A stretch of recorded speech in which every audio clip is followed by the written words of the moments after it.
Les élections européennes de juin seront sans doute, une fois de plus, le défouloir des passions françaises, car il est convenu que si on veut faire carrière en politique, il ne faut jamais dire du mal de l'Union européenne, sauf si on galope dans le couloir des populismes. Tout cela est bien dommage, car il faut parler de l'Union européenne et de très près ausculter son fonctionnement qui nous concerne de très près. Il est de bon ton de dire que les institutions européennes sont lointaines. Rien n'est plus faux, même si l'apparence plaide pour cette thèse. Les agriculteurs le savent en tout cas. Mais qui sait comment fonctionne le noyau institutionnel dont le droit d'initiative est l'une des prérogatives les plus exorbitantes, ainsi que le rappelle Michel Guéner, qui est notre invité ce matin, avocat, écrivain, spécialiste en droit public. Michel Guéner s'en émeut, parle de crise institutionnelle même. Et qui souligne cette crise? Comment la résoudre? C'est toute la question qu'on va se poser avec lui. Bonjour Michel Guéner. Bonjour. Vous avez quand même, par cette tribune publiée par Le Figaro, vous avez quand même indiqué, donné le ton peut-être de la campagne électorale, non? Ça serait votre souhait? Je souhaite que cette campagne mette à plat tous les sujets et que notamment on ne se pose pas seulement la question de la tendance politique du Parlement européen, mais aussi de l'organisation institutionnelle de l'Union européenne. Je crois que cette organisation atteint la fin d'un cycle et que la façon avec laquelle la Commission européenne, au centre du paquet institutionnel européen, agit aujourd'hui, doit être questionnée. Ça peut être un bel enjeu des élections européennes. Je le répète, il faut que les Français s'intéressent aux élections européennes par-delà de simples discours politiques sur le sujet concret de qui décide, où va-t-on, avec quels moyens institutionnels, parce que l'Europe est évidemment indissociable de notre destin. Qui commande officiellement? Officiellement et officieusement, du coup. Alors, nous sommes à la lettre dans une confédération d'États. La définition d'une confédération d'États, c'est une association d'États qui n'abandonne pas, qui conserve leur souveraineté. Il n'y a pas eu de délégation ou d'abandon de souveraineté de chaque État membre de l'Union européenne, les 27, à l'Union européenne elle-même. Contrairement à ce qui est souvent dit. C'est dit, mais c'est pas dans la lettre des textes ce qui est aujourd'hui réel. Le président Giscard d'Estaing, en 1974, avait décidé, pour organiser cette confédération européenne, d'instituer un Conseil européen. Ce Conseil européen réunissait à l'époque 28, enfin moins de 28, mais qui allaient devenir 28 et qui sont 27 aujourd'hui, chefs d'État et de gouvernement. Ce Conseil européen, c'était l'assemblée décisionnelle capitale de l'entreprise commune. Et d'ailleurs, Helmut Schmidt avait soutenu ce projet, et depuis, le Conseil européen se réunit régulièrement. Simplement, à ses côtés, la Commission européenne, comme elle a des moyens considérables, elle a une indépendance de fonctionnement réelle. La Commission européenne a pris une place de plus en plus considérable, parce que, à côté du Conseil européen, qui n'aurait jamais dû cesser d'être le lieu de décision central et incontestable de la marche des institutions européennes, elle a progressivement pris le dessus. Mais par la volonté de qui, Michel Guéner? Parce que ces attributions ont bien été confiées par les États. Exact. Et le mécanisme qui lui donne ce droit, c'est l'initiative législative. On va peut-être y revenir. Alors, par la volonté de qui? Depuis le départ, c'est-à-dire depuis 1951, les pères fondateurs avaient recherché cette haute autorité qui devait gérer le sujet européen en indépendance des États et des intérêts des États. Alors, la première communauté économique, vous le savez, c'est la communauté économique du charbon et de l'acier, construite par 6 États, les 3 du Benelux, la République fédérale d'Allemagne, la France et l'Italie. Et ces 6 États avaient décidé d'instituer une haute autorité qui avait un mandat de plus de 6 ans et qui devait organiser la production de l'acier et du charbon en totale autonomie des productions nationales. Voilà, ça c'est l'ancêtre de la Commission européenne. Et pourquoi? Parce qu'il fallait un mécanisme institutionnel neutre, détaché des intérêts des États, une espèce de durée donnée à cette autorité, indépendante de la durée des États et des gouvernements qui étaient membres de la première communauté européenne. Et Michel Guéner, est-ce que cette autorité indépendante qui donc dès le départ voit le jour sur le charbon et l'acier, est-ce qu'elle pouvait commander aux États? elle était totalement autonome dans la production du charbon et de l'acier. Totalement. C'est-à-dire que les pères fondateurs, mais il faut savoir que ces pères fondateurs, c'était Monnet, Schuman, et des gens qui étaient extrêmement convaincus d'une sorte d'atlantisme européen qui devait souffler le pouvoir des États. Le général de Gaulle était évidemment très très réticent à l'égard de ce montage, et les pères fondateurs étaient très pro-fédéraux. Donc ils ont imaginé cette institution qui pouvait, à leurs yeux, en dépassant les intérêts des États, construire l'Europe. C'était vraiment leur objectif. Donc les institutions actuelles ne sont pas en contradiction avec l'intuition des pères fondateurs? Elles en sont les héritiers. Simplement, quand on a fait la correction du Conseil européen, et quand on a voulu que l'Europe soit animée par des chefs d'État et de gouvernement qui s'exprimaient au nom de leurs États, on voulait infléchir, on voulait corriger cela. Simplement, ça ne s'est pas fait. Pourquoi? Alors, venons-en à l'initiative de proposer des textes. Alors, ça veut dire quoi? Ça veut dire qu'elle a, fort de ses moyens, direction, personnel, je rappelle dans mon article, un élément qui est peu souvent rappelé, dit, mentionné, elle comporte 40 directions. 44. 44 directions, plus de 30 000 agents, c'est-à-dire l'équivalent du secrétariat des Nations Unies. C'est une machine incroyable. C'est moins que la mairie de Paris. Mais enfin, quand même. La mairie de Paris, peut-être... Il y a beaucoup d'interprètes aussi. Je suis d'accord. Dans les institutions européennes. Je suis d'accord, sauf qu'on parle essentiellement anglais.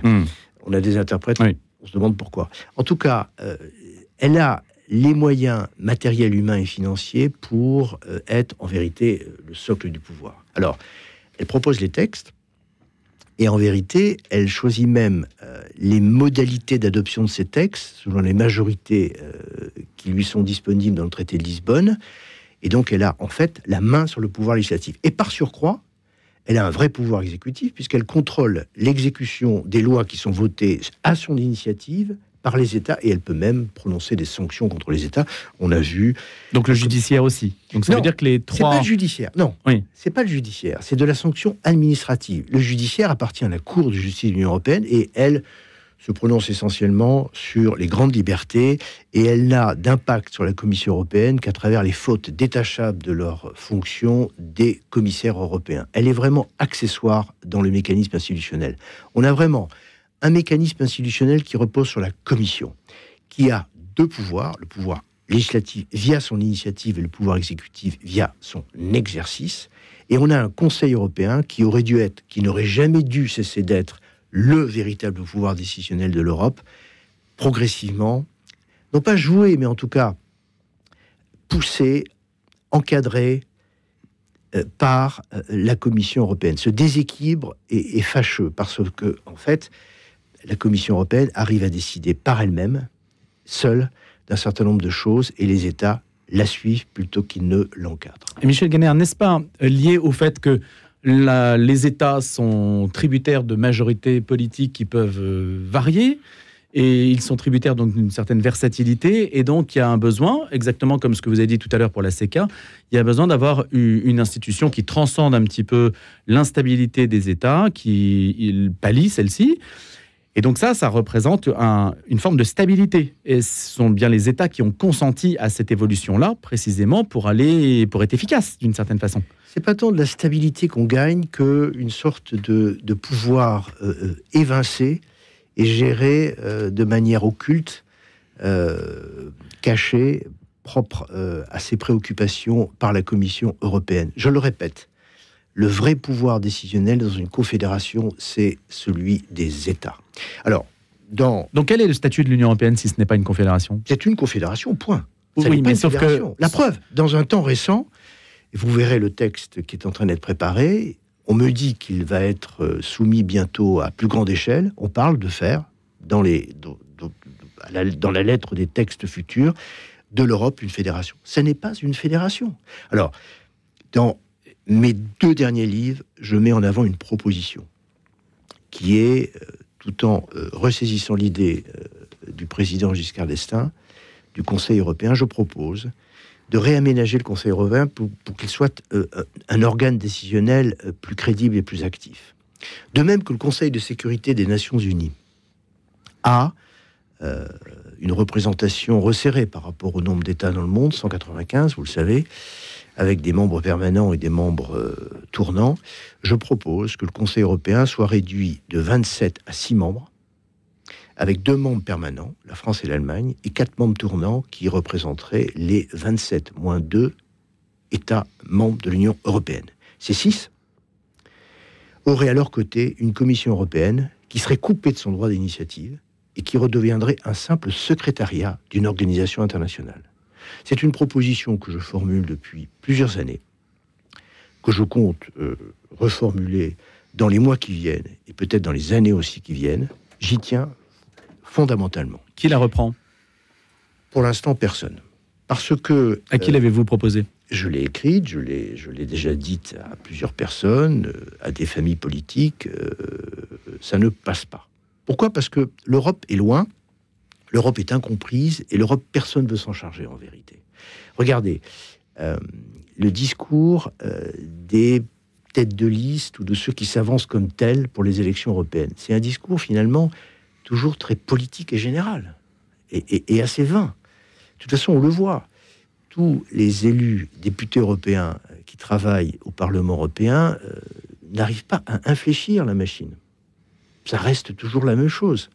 Et notamment, il faut parler de la présidente de la Commission européenne, le fait qu'on ait décidé que cette Commission européenne soit animée par un président, ça c'est depuis le traité de Lisbonne, ça aussi, ça a été une inflexion... Donc 2007 ?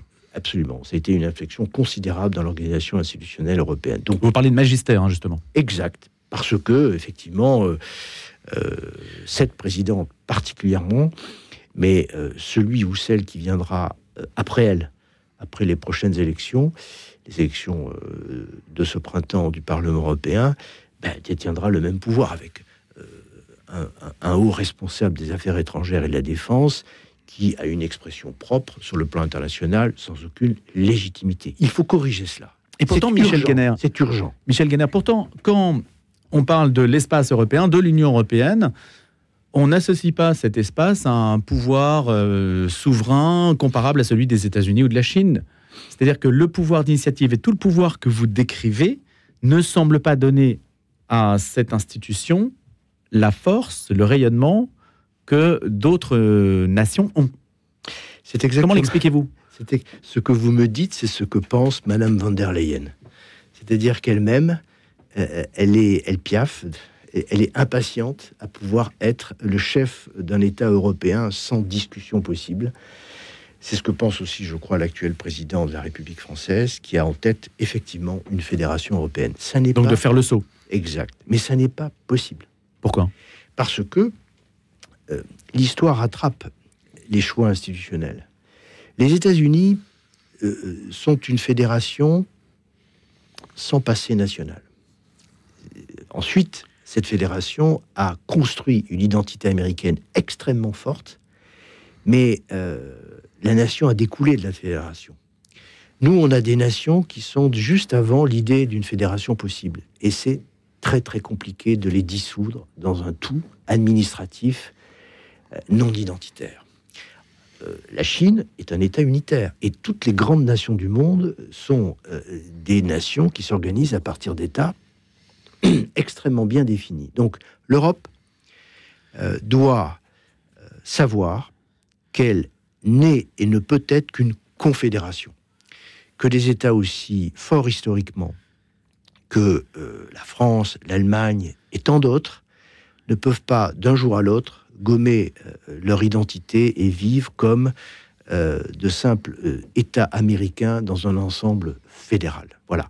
Alors, maintenant, ça ne veut pas dire que ces États rompent avec l'idée européenne. L'Europe peut parfaitement fonctionner, comme l'avait voulu le général de Gaulle, comme l'avait voulu Valéry Giscard d'Estaing, dans un ensemble institutionnel organisé qui laisse le dernier mot aux États. Le Parlement, quel rôle? Le Parlement européen est indispensable parce qu'il fait venir au plan européen des hommes et des femmes qui expriment des idées et qui exposent ces idées au soutien de la construction européenne. Le Parlement européen est indispensable, comme le Conseil européen. Mais le Parlement européen, aujourd'hui, vous le savez, ce qui est quand même assez étonnant pour un Parlement, il n'a pas l'initiative des lois. Alors justement, est-ce qu'on pourrait faire passer ce droit d'initiative de la Commission au Parlement? Volontiers. Ça, vous dites oui. Il faut que la décision appartienne au Conseil, l'initiative appartienne au Parlement, et l'instruction, c'est-à-dire l'administration, c'est-à-dire l'intelligence administrative, revienne à la Commission européenne. Mais la Commission européenne ne peut pas être tout. Elle ne peut pas être à la fois un peu à la place du Conseil, à la place du Parlement, plus que de l'instruction, de l'initiative. Ça n'est pas possible. Dans aucun schéma institutionnel au monde, nous n'avons une telle organisation. Alors, ce schéma institutionnel, il faut le mettre à plat. Et malheureusement, en France, dans le débat d'idées, dans le débat politique, personne n'est à point de maturité pour l'aborder. Et vous pensez qu'on pourrait justement là-dessus, sur ce que vous avez dit, c'est-à-dire initiative pour le Parlement, décision pour le Conseil, instruction pour la Commission, sont des idées simples. Je pense que toutes les personnes qui nous écoutent visualisent, ce qui n'est pas simple de visualiser de manière institutionnelle ce qu'est l'Union européenne. Est-ce qu'on pourrait, Michel Guénert, réunir l'ensemble de la classe politique sur cet accord-là, sur ce principe de fonctionnement? Moi, je le crois. Je le crois volontiers. Je le crois pour les élections européennes, mais ils sont déjà partis dans des polémiques plutôt nationales qu'européennes. Et je le crois surtout pour la prochaine élection présidentielle. La prochaine élection présidentielle, celle de 2027, sera capitale. On sortira d'un certain nombre d'années extrêmement difficiles pour la France. Et comme on le sait, il n'y a pas de départ pour la France, de nouveaux départs pour la France, de nouveaux projets de reconquête pour la France, sans un réglage de sa relation avec l'Europe. Les deux sujets seront liés en 2027. Si on rate l'échéance des élections européennes, qui sont malheureusement souvent que des élections de position partisane, on va droit ensuite vers l'élection présidentielle. Mais à l'occasion de l'élection présidentielle, le projet France sera sur la table. Et le projet France, il aura une composante relation avec l'Europe sur laquelle on pourra parler de ces idées simples que je vous expose ce matin. Michel Guénert, le Brexit, vous en avez parlé déjà? Oui, mais... Et alors? Je fais partie de ceux qui ont toujours pensé que le Royaume-Uni n'avait pas sa place dans l'Union européenne. J'ai toujours pensé que le Royaume-Uni était dans un double ticket aller-retour et qu'il ne resterait jamais dans l'Union européenne. Le Royaume-Uni, s'il peut faire un jour une fédération, c'est avec les États-Unis, pas avec l'Europe. Pourquoi? Pour des raisons culturelles. De la même manière que je vous ai dit que l'Allemagne et la France ne pouvaient pas se dissoudre dans un bloc administratif qui négligerait leurs identités profondes, de la même manière, le Royaume-Uni n'a rien à faire avec l'Europe continentale. Enfin, c'est historique. Regardez la Seconde Guerre mondiale, regardez le XVIIIe siècle, regardez même bien avant. Ils ont une culture, et ils ont d'ailleurs leurs propres défis. Ce sont des cousins quand même. Mais les cousins n'habitent pas votre maison toujours. L'Europe dite de l'Est, comment peut-elle trouver sa place? Il semblerait que les choses soient difficiles aussi pour elle. L'Europe de l'Est, elle doit trouver un second souffle dans le pacte européen. Son adhésion au pacte européen a été d'abord et avant tout une émancipation à l'égard du bloc soviétique. C'est pour ça qu'elle a déjà été, et elle reste, très russophobe et très américanophile.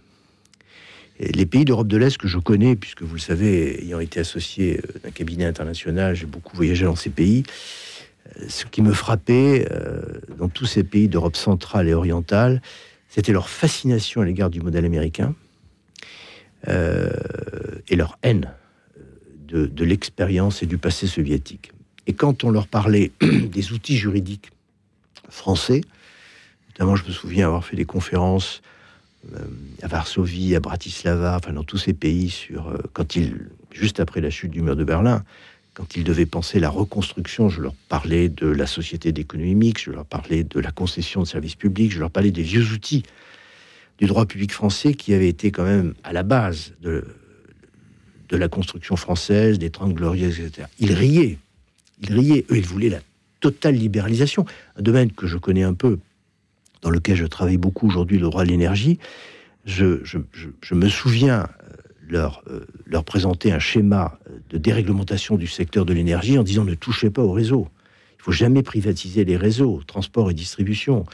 Vous pouvez ouvrir le marché de la fourniture et de la production, mais touchez pas au réseau.